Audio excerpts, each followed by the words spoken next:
യേശുവിൽ പ്രിയമുള്ളവരെ, നമ്മുടെ ജീവിതത്തിൽ നമുക്ക് പ്രാവർത്തികമാക്കാൻ വളരെ പ്രയാസമുള്ള ഒരു പുണ്യമാണ് എളിമ.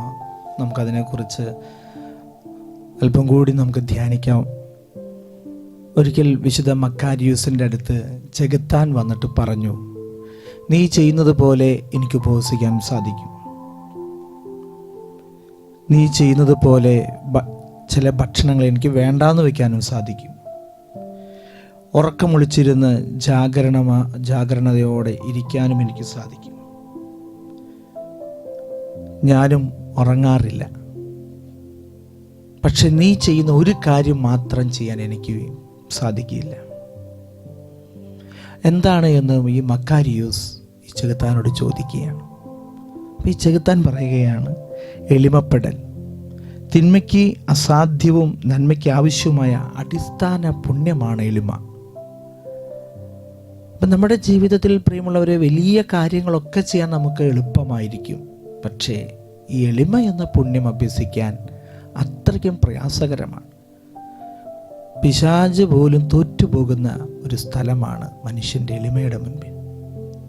വിശുദ്ധ അഗസ്തീനോസ് ഇപ്രകാരം പറഞ്ഞു വയ്ക്കുകയാണ്, കർത്താവേ, എനിക്ക് എളിമയുടെ നിധി നൽകണമേ. വിശുദ്ധ ജോസഫ് കലസ്റ്റാസിയൂസിൻ്റെ ഒരു വചനം ഇപ്രകാരമാണ്, നിങ്ങൾ വിശുദ്ധിയുള്ളവനാകുവാൻ ആഗ്രഹിക്കുന്നുവെങ്കിൽ എളിമയുള്ളവനാകുക. നിങ്ങൾ കൂടുതൽ വിശുദ്ധിയുള്ളവനാകാൻ ആഗ്രഹിക്കുന്നുവെങ്കിൽ കൂടുതൽ എളിമയുള്ളവനാവുക. വിശുദ്ധ ഗ്രിഗറി പറയുകയാണ്, വലിച്ചെറിയപ്പെട്ടവൻ്റെ ഏറ്റവും പ്രകടമായ സ്വഭാവം അഹങ്കാരമായിരുന്നെങ്കിൽ തെരഞ്ഞെടുക്കപ്പെട്ടവൻ്റെ തെളിവായ അടയാളം എളിമയാണ്. ഒരിക്കൽ ഈ ഉപ്രാസ്യമ്മയുടെ ജീവിതത്തിൽ എളിമപ്പെടുന്നതിൻ്റെ ഒരു അനുഭവം വിവരിക്കുന്നുണ്ട്. ഈശോയുടെ തിരുഹൃദയത്തിൻ്റെ ഒരു രൂപം ചുമര് തുളച്ച് ഉപ്രാസ്യമ്മ ആ മഠത്തിൽ സ്ഥാപിച്ചു. മെത്രാനിച്ചൻ വന്നപ്പോൾ മറ്റെല്ലാവരുടെയും മുമ്പിൽ വെച്ച് ഉപ്രാസ്യമ്മയെ ശകാരിക്കുകയുണ്ടായി. ഒരു വാക്കുപോലും അതിനോട് പറയാതെ ഉപ്രാസ്യമ്മ നിലം മുട്ടുകുത്തി ചുംബിച്ച് ശിരസ അത് സ്വീകരിച്ചു എന്നുള്ളതാണ്, മനസ്സുകൊണ്ട് ഒരു പരിഭവം കൂടാതെ. അപ്പോൾ വിശുദ്ധരുടെ ജീവിതത്തിൽ എളിമപ്പെടുവാൻ കിട്ടുന്ന അവസരങ്ങൾ അവരത് പൂർണ്ണമായും പ്രയോജനപ്പെടുത്തി എന്നുള്ളതാണ്. വിശുദ്ധ അൽഫോൻസാമ്മ പറയുകയാണ്, എളിമയാണ് സുഹൃതങ്ങളുടെ രാജ്ഞി.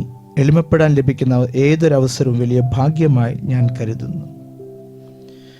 പ്രിയമുള്ളവരെ, നമ്മുടെ ജീവിതത്തിൽ ചിലപ്പോഴൊക്കെ നമുക്ക് ന്യായീകരണങ്ങൾ പറയാൻ നമുക്ക് ഒരുപാട് അവസരങ്ങളുണ്ട്. നമ്മളെക്കുറിച്ച് ന്യായീകരണങ്ങൾ പറയാൻ, നമ്മളെ തിരുത്തുമ്പോഴോ നമ്മളെ പരിഹസിക്കുമ്പോഴോ അല്ലെങ്കിൽ നമ്മളെ കുറ്റപ്പെടുത്തുമ്പോഴോ കറക്റ്റ് ചെയ്യുമ്പോഴോ നമുക്ക് ന്യായീകരണങ്ങൾ ഒരുപാടുണ്ട്. പക്ഷെ വിശുദ്ധരുടെ ജീവിതത്തിൽ അവരെല്ലാം ആ സമയം നിശബ്ദത പാലിക്കും. പിലാത്തോസിൻ്റെ മുമ്പിൽ ഒരു നിശബ്ദത പാലിച്ച കർത്താവ് നമുക്ക് മാതൃകയാകട്ടെ. കർത്താവെ, ഞങ്ങൾ പ്രാർത്ഥിക്കുകയാണ്, എളിമ എന്ന പുണ്യം ഞങ്ങളുടെ ജീവിതത്തിൽ വളർത്തിക്കൊണ്ടുവരുവാൻ കർത്താവെ, നീ ഞങ്ങൾക്ക് അതിനുള്ള ശക്തി നൽകണമേ എന്ന് ഈ ആരാധനയിൽ താഴ്മയോടെ ഞങ്ങൾ പ്രാർത്ഥിക്കുന്നു.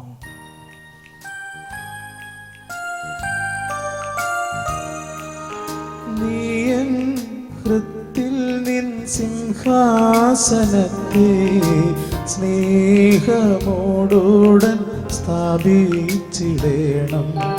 നീയൻ ഹൃത്തിൽ നിൻ സിംഹാസനത്തെ സ്നേഹമോടുടൻ സ്ഥാപിച്ചിടേണം. മോക്ഷരാജ്യത്തിൽ നേടും നള്ളി നീ വരേണമേ ദൈവകുമാര, ദൈവകുമാര, ദൈവകുമാര.